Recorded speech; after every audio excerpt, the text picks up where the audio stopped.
घरेलू माई।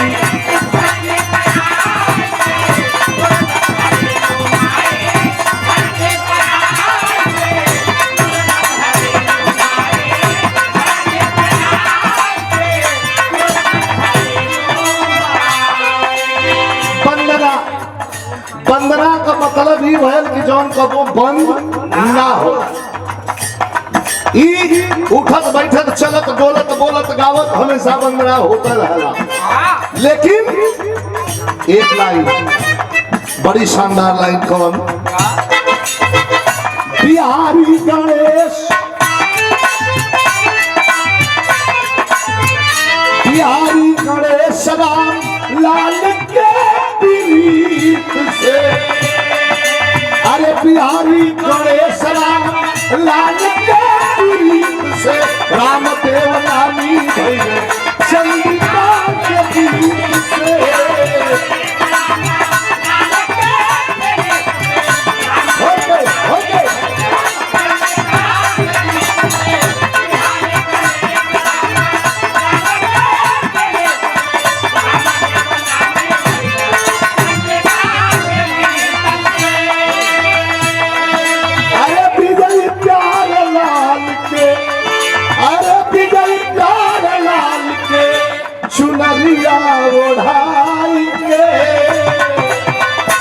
दुर्गत हरेलू माई,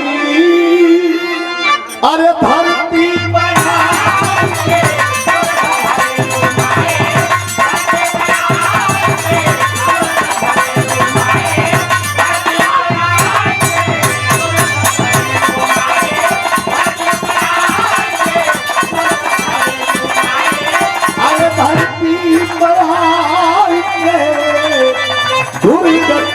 घरेलू माई।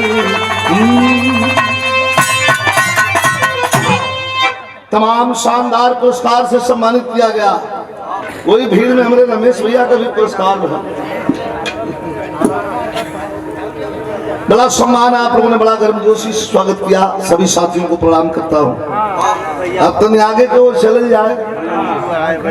बड़ा बढ़िया गीत रजनीगंधा जी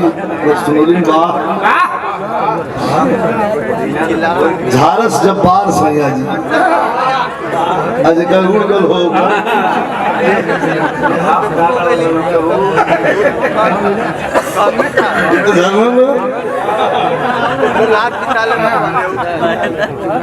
धोन जब गावल तो एक दूसरे ने हुआ आँख में लोग का खुलत ना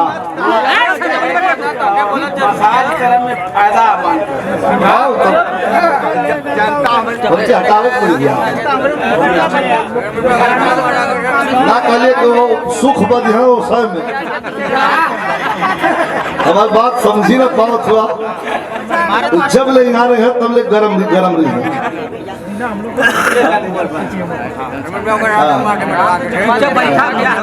पीछे एक जन जैसे स्टेशन पर गाड़ी जो है जलाओ कर जो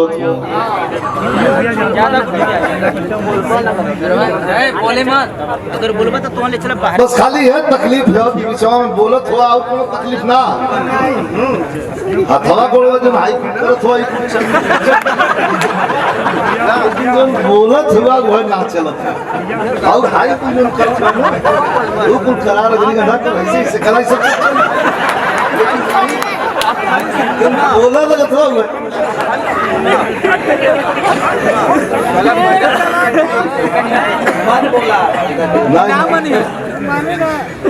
और ये स्वर्गीय सुखन यादव जी के सुपुत्र छह लाल यादव जी क्षेत्र पंचायत सदस्य ईरान समाज से पुरस्कार प्रदान किया गया हो। 200 रुपया भैया के प्रणाम।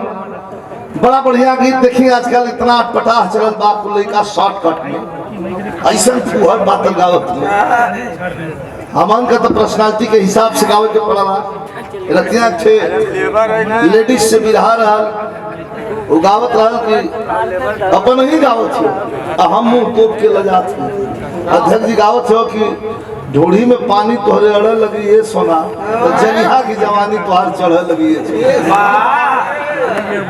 अपना मुंह लजात पा मान के लाज ना पा। समाज कहाँ पहुंचल? इस समाज को जोड़ने के लिए समाज को स्वच्छ रखने के लिए कहीं रामधारी सिंह दिनकर की कविता,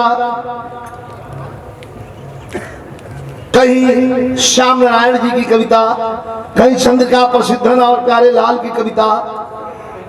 इन कविताओं को छोड़ करके नया नया लड़का निकल हुआ। अब बात तो हो मर्द मेहरारू के बीच वाली, तनी मर्द मेहरारू के बीच वाली से मेहरारू बड़ी सुंदर है, और सुंदरता जहाँ हो दौड़ के यहाँ कोई दे जाले, आदत छूटती नहीं ना रजनी जी, आदत छूटती नहीं, और जो छूट जाए वो आदत नहीं। आदत छूटती नहीं, और जो छूट जाए वो आदत नहीं।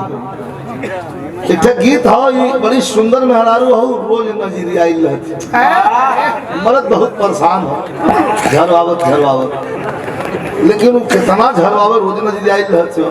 मर्दा एक दिन खुमसा कर कहते अरे यार चलती काल भैरव बाबा के हम गंडा बनवा दे तो के डंडा बोतलों से जरा दिए तो आते थे जरा भाई,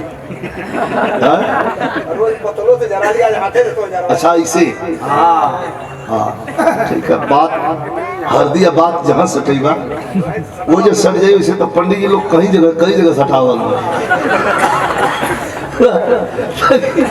तो कैसे का कहत रहा दुल्हनिया जौन सुंदर रहा मास्टर।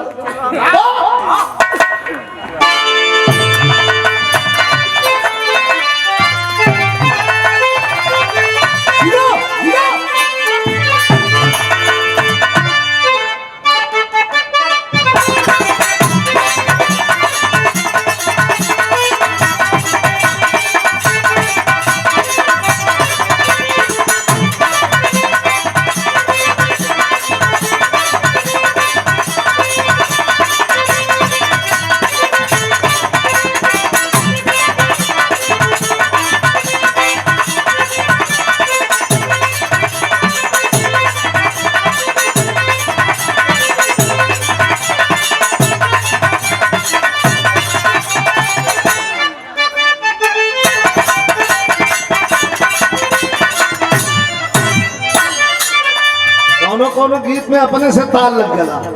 दुल्हन कहा था तो रोज हम झरवावल आए कर वजह का वजह है मजाक चलत हो का कहता पति पत्नी के बीच में रही नहीं हर में लड़कन का पहला पसंद एक नंबर।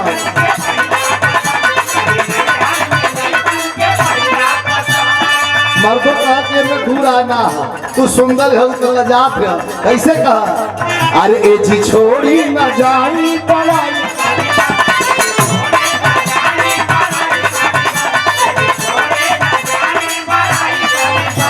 अरे ए राजा वही नहीं है में लड़कन के पहला पसंद ए जी छोड़ी न जाई पढ़ाई करीबन न होके कंट्रोल ईमान चला तोड़ न होके कंट्रोल ईमान चला तोड़ और देखते ही प्यार हमके जा